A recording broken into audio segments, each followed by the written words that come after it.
Here to talk about the capital murder arrest of Arturo Pena-Almanza Jr. for the murder of 2-year-old Jeremiah Rios.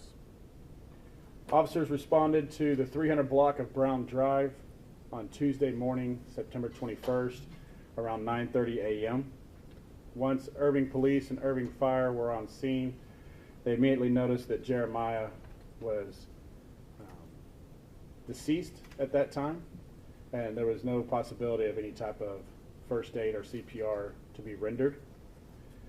Investigators were called out due to it being a child death and some unusual circumstances just in the beginning. They started interviewing the mom of the child. They also interviewed the mom's boyfriend, who is the arrestee, Arturo, and talking to them, and stories started being inconsistent due to evidence that was found by our investigators of surveillance videos, talking to medical examiners, and being informed of the different blunt force trauma that was on Jeremiah. We knew that this was not an accident and that foul play had occurred here in the death of this 2-year-old child. The suspect was arrested on Wednesday for abandoning or endangering a child. We wanted to get that arrest as quickly as we could so that we wouldn't have to worry about any possibility of him fleeing or not being able to locate him.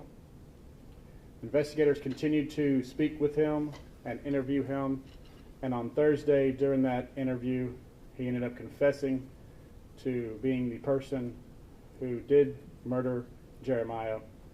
His reasoning that he gave was that Jeremiah wiped feces on him, and he began hitting him several times all over his body.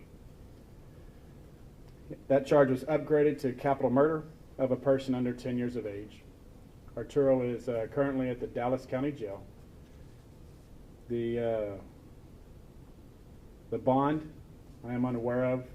I don't believe there's been a bond, but that arraignment process is being taken place over there at Dallas County. Does anybody have any questions right now? Have y'all, what about mom? Will mom be charged with this? Or when you said the stories were inconsistent, was her story inconsistent with his, or is her story inconsistent also? So, mom is not a suspect or a person of interest. Mom is obviously devastated, and this is just a horrific incident that happened to her. So, the Irving Police Department is not looking at her in any type of a negative light. Did the suspect in this case have any relationship to the child other than just being a caretaker? He wasn't a father, was he? He was not the father of the child. I believe he's been in a relationship with the mom for a little over a year. They all three resided at the residence together.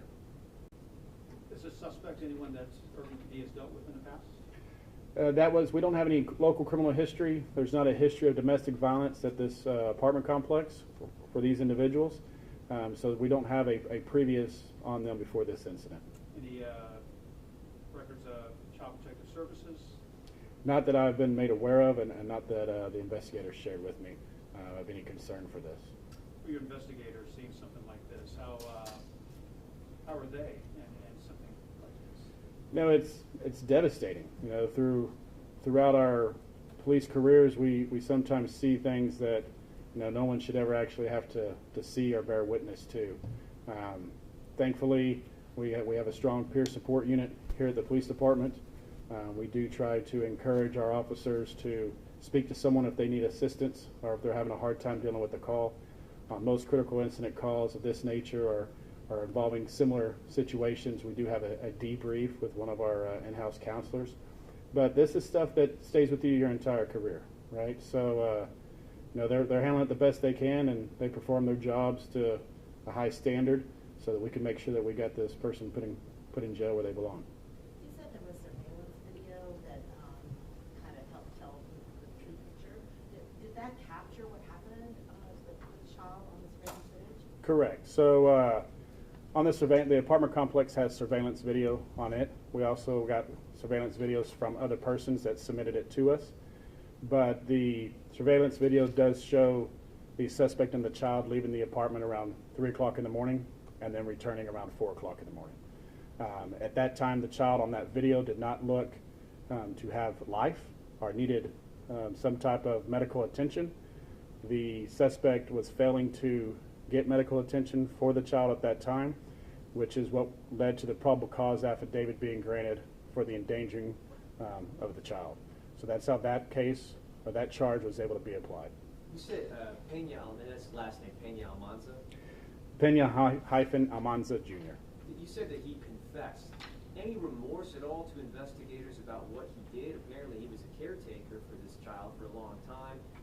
Did he express any sadness or any remorse at all after the incident? 'Cause, I mean, he did tell you guys what he did. Right, he did tell the investigators what he did and everything, but whether he was remorseful or not remorseful, I don't think any of that would be a contributing factor to constitute what he did. So his actions on that are irrelevant. The simple fact is he killed a 2-year-old, and there's nothing he could have said or reacted that would have justified that. What's the last time you guys had a death like this in the community? Do you remember at all? I do not remember off the top of my head.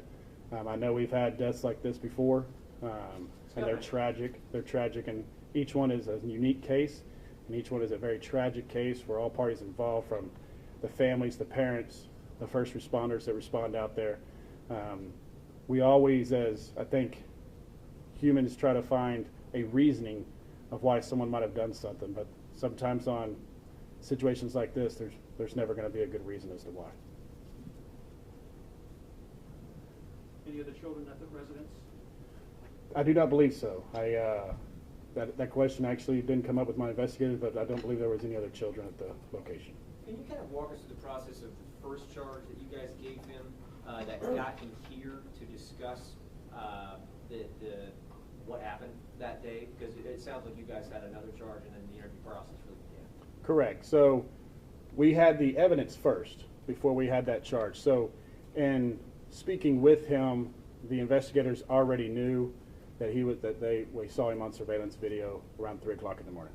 So the first version of, that he might have said, I didn't see the child from the time it went to bed, from the time that we called the police at 9:30 in the morning, was obviously an inaccurate story. They kept pressing and telling about the surveillance footage around 3 o'clock in the morning.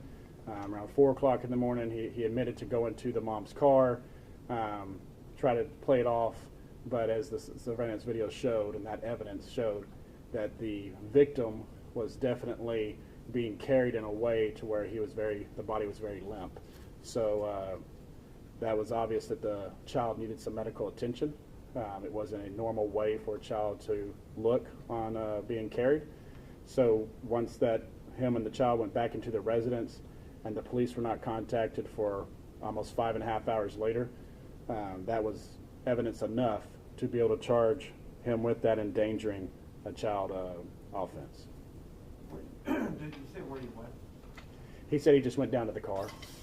So and they saw that that it went down to the vehicle, but yeah, he was gone about an hour. He tried to describe it as just 15 minutes, but it was time stamped on the video there, about 50 plus minutes. So alleged, I always say alleged, did the crime was it committed there, or was it away? Those specifics I do not have for you. I do not know if it occurred in the apartment and then occurred in the vehicle, maybe back and forth, whichever the case. I don't have that information for you. Who called 911 and noticed the child was just mom? It was mom, yes. Do either of these adults have family connections in the community? Are they longtime residents, recent residents? So they are local North Texas residents, so they do have connections in the community.